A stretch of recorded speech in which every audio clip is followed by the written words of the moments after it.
This channel does not promote any violent, harmful, or illegal activities. All content provided by this channel is meant for an educational purpose only. Top quality और consistent performance के लिए सिर्फ silver pump नाम याद रखना। পরে খবরে আসি। দেখুন, ঘা কত কষিয়ে দেওয়ার বিষয়টা এখন রাজনীতিতে ইনথিং, মানে ব্যাপারটা এখন চলছে। এই যেমন মালদা জেলা তৃণমূলের সভাপতি রহিম বক্সি বলেছেন ঘা কত কষিয়ে দেওয়ার কথা।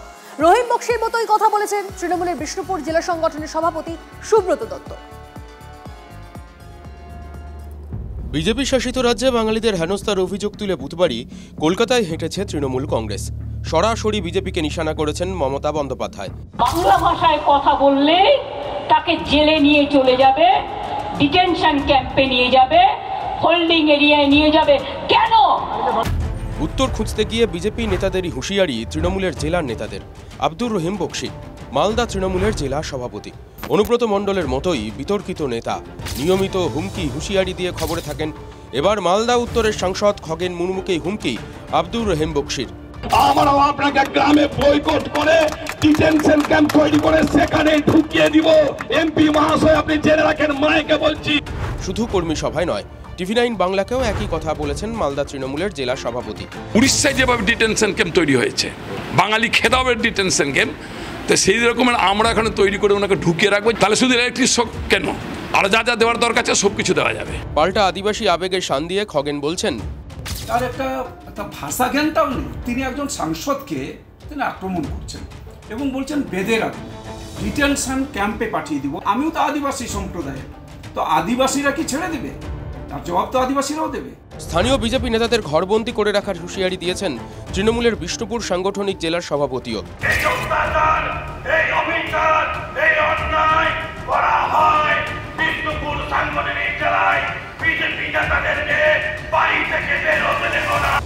হুমকির এই রক্ষী ছোঁয়াচে হয়ে উঠবে। মুর্শিদাবাদের তৃণমূলের কোন্দল থামানোই যাচ্ছে না। 2.5 বছরও কাটেনি, ভরতপুর 1 নম্বর পঞ্চায়েত সমিতির 9 কর্মাধ্যক্ষের বিরুদ্ধে অনাস্থা আনলেন তৃণমূলেরই সদস্যরা। যাদের বিরুদ্ধে অনাস্থা তারা সকলেই স্থানীয় বিধায়ক হুমায়ুন কবিরের অনুগামী, আর যারা অনাস্থা এনেছেন তারা ব্লক সভাপতির ঘনিষ্ঠ বলে পরিচিত। কলকাঠি নাড়ছে যারা, তাদের দেখে নেওয়ার হুঙ্কার দিয়েছেন হুমায়ুন।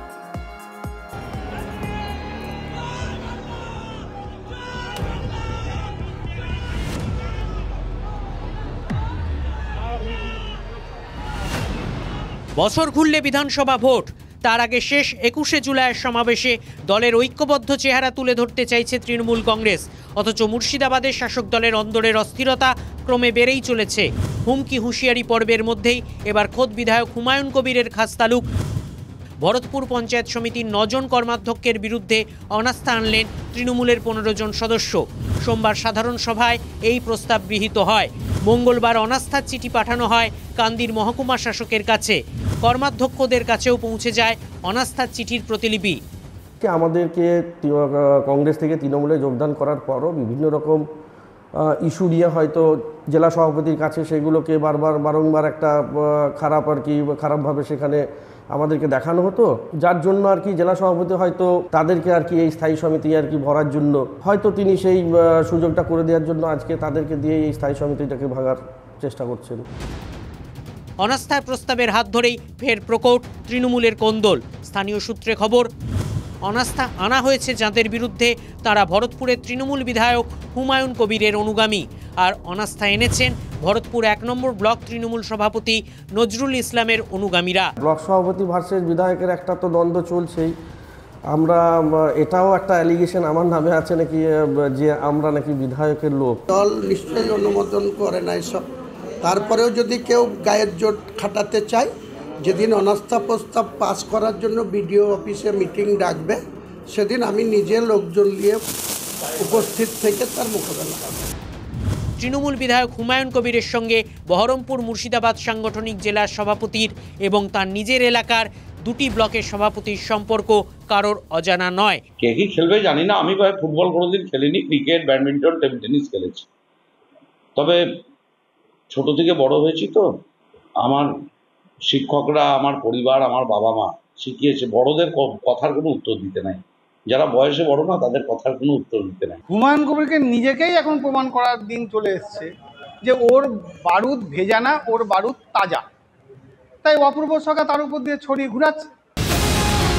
রাজ্যের সর্বাধিক সংখ্যালঘু ভোটার রয়েছে মুর্শিদাবাদে, আর সে জেলাতেই তৃণমূলের কোন্দল যেভাবে মাথাচাড়া দিচ্ছে তা নিশ্চিতভাবেই চিন্তার কারণ হয়ে দাঁড়াচ্ছে শাসক দলের শীর্ষ নেতৃত্বের কাছে। মুর্শিদাবাদ থেকে কৌশিক ঘোষের রিপোর্ট, TV9 বাংলা।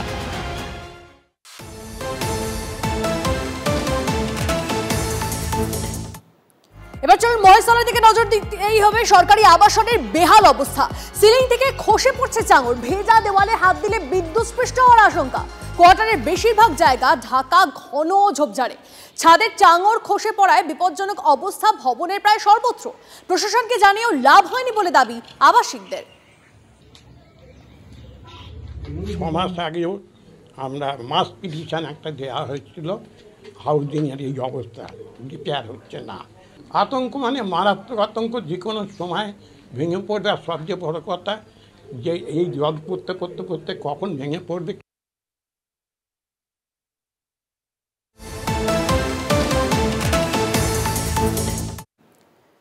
এদিকে ভাঙনের সুবর্ণ রেখায় ভেসে গিয়েছে আস্ত খেলার মাঠ। প্রায় 1200 মিটার এলাকা জুড়ে ব্যাপক নদী ভাঙন। সুবর্ণ রেখার গ্রাসে বিপন্ন ঝাড়গ্রামের মালিঞ্চা গ্রাম। খেলার মাঠের পাশাপাশি আমবাগান, ক্লাব ঘর নদীতে তলিয়ে গেছে। আতঙ্কে প্রায় 250টি পরিবার। দ্রুত পার বাঁধানোর দাবি বাসিন্দাদের। সম্প্রতি রাজ্যের সেচ মন্ত্রী মানস রঞ্জন ভূঁইয়া এই এলাকায় পরিদর্শনে আসেন। প্রতিশ্রুতি বারবার, কাজ কিছুই হয়নি। স্থানীয় বাসিন্দাদের অভিযোগ, প্রতি বছর বর্ষার আগে প্রশাসনের তরফে ভাঙন প্রতিরোধের প্রতিশ্রুতি মিললেও বাস্তবে কোনো কাজ শুরু হয়নি। গত বছর থেকে যেভাবে ক্ষতি হয়েছে, আমবাগান ছিল, আমবাগান একদম জলে, মানে আর যে পিএলসি ঘর আছে সেও প্রায় যাওয়ার পথে, আর রাস্তার পার বরাবর প্রায় উঠছে।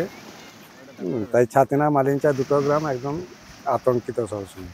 তবে সবেমাত্র গত 2-3 বছর ধরে মানে ভাঙনটা একটু জোরে, এই বছর একদম অতি বেশি, যাকে বলে মানে অতি বেশি। দেখুন, আদালত রাস্তার বেহাল দশা নিয়ে ক্ষোভ উগরে দিয়েছে। হাইকোর্ট কলকাতার রাস্তার পাশাপাশি জেলার রাস্তা নিয়েও সতর্ক করেছে প্রশাসনকে। রাস্তার অবস্থা ঠিক না হলে আদালত স্বতঃপ্রণোদিত পদক্ষেপ নেবে বলেও হুঁশিয়ারি দিয়েছে।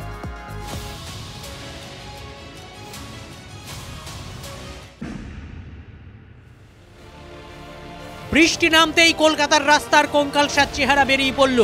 গলি থেকে রাজপথ, সব জায়গায় একই ছবি। বড় বড় গর্ত, খানাখন্দে ভরা। পিচের প্রলেপ উঠে মহানগরের রাস্তা যেন এখন মরণ ফাঁদ। এটা তারাতলা রোড। তারাতলা ও বজবজের সংযোগকারী রাস্তায় নেই নিকাশি ব্যবস্থা, নেই ফুটপাত। বর্ষার বৃষ্টিতে পিচ উঠে গিয়েছে, গোটা রাস্তা ছোট বড় গর্তে ভরা। যখন তখন ঘটে যেতে পারে দুর্ঘটনা। কি করব, বাধ্য হয়ে যেতে হচ্ছে। দেখছেন না কিরকম খানাখন্দ অবস্থা, জল জমে একাকার হয়ে রয়েছে। বর্ষা থেকে আসছে এই অবস্থা, আরো দিনকে দিন আরো খারাপ হয়ে যাচ্ছে। শুধু তারাতলাই নয়, চোকা, Behala, Diamond Harbour Road, Eastern Metropolitan Bypass লাগোয়া মুকুন্দপুর, আনন্দপুর, চৌবাঘা, গরফা, তিলজলা, বিটি রোডের বিস্তীর্ণ অংশের বেহাল দশা। কলকাতা পুরসভার অর্থ বিভাগের আধিকারিক সূত্রে খবর, কলকাতার মেয়র মেরামতের নির্দেশ দিলেও শহর জুড়ে রাস্তা সংস্কারের জন্য প্রয়োজনীয় অর্থ কলকাতা পুরসভার ভাঁড়ারে নেই। প্রশ্ন উঠছে, কেন নিম্নমানের জিনিস দিয়ে রাস্তা মেরামত করা হয়েছে, যদিও মেয়রের দাবি রাস্তার অবস্থা খুব খারাপ না। আমরা 3 দিন 4 দিন যদি ড্রাই স্প্যান পাই, আবার রাস্তা যেই কে সেই হয়ে যাবে। খারাপ রাস্তা নিয়ে ফিরাদ হাকিম বললেন, কলকাতার রাস্তার নিচে গঙ্গা মাটি আছে। যদি কোনো রকমে জল পেনিট্রেট করে যায় তখন গঙ্গা মাটি ওটা ধুয়ে যায়, মানে মাটিটা জোর কম। আর কলকাতার রাস্তার তলায় এত ইউটিলিটি যে সব রাস্তাকে ঢালাই করে দেওয়া সম্ভব না। এঁটেল মাটির সঙ্গে পিচের রাস্তা ভেঙে যাওয়ার কোনো সম্পর্ক নেই। খারাপ রাস্তাগুলি দ্রুত মেরামতের জন্য সম্প্রতি কলকাতা পুলিশ মেয়রকে চিঠি দিয়েছে। চিঠি পেয়ে অস্বস্তিতে কলকাতা পুরসভা।